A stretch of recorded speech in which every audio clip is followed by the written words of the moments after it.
The second step of utilizing deposits on Sage Accounting is when you have completed the job. So if you remember correctly, in the first video we invoiced Tortoise Land for 10,000 Rand deposit that had to be paid, and they did pay it. The amount was due is now 0, and now the project is finished and we are going to issue a tax invoice. Right, so we go to issue tax invoice, we go to Tortoise Land, and we say finalize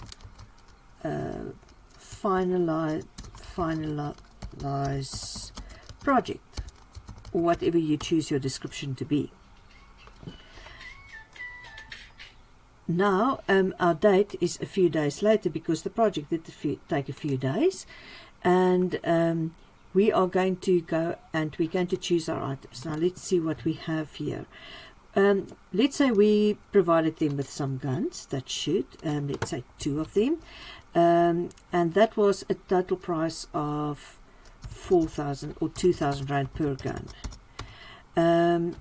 And here we are going to raise VAT if the client is VAT if you are VAT registered.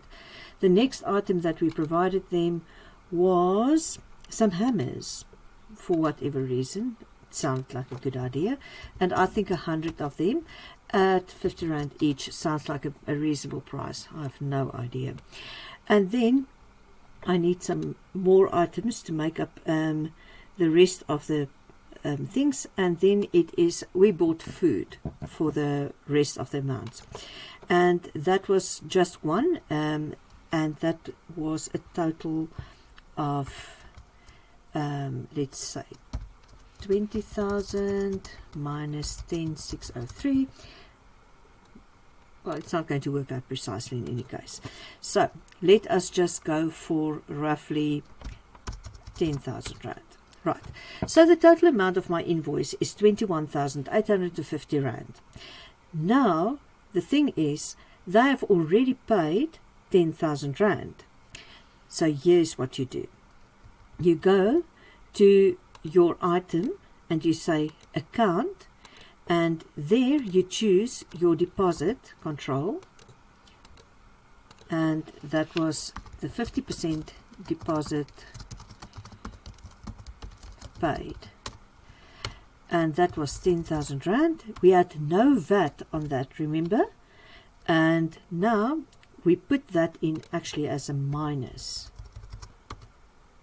and tada, there is the amount of 11,850 Rand that the client owes us, and that deposit that we put in as a minus actually cancels out the deposit that we had previously, so that invoice is now null and void. So if we save this invoice or email it as you would do to your clients, you would see that this invoice for the deposit shows as paid, and this invoice for the final amount is only 11,850 Rand, and that's still showing as unpaid.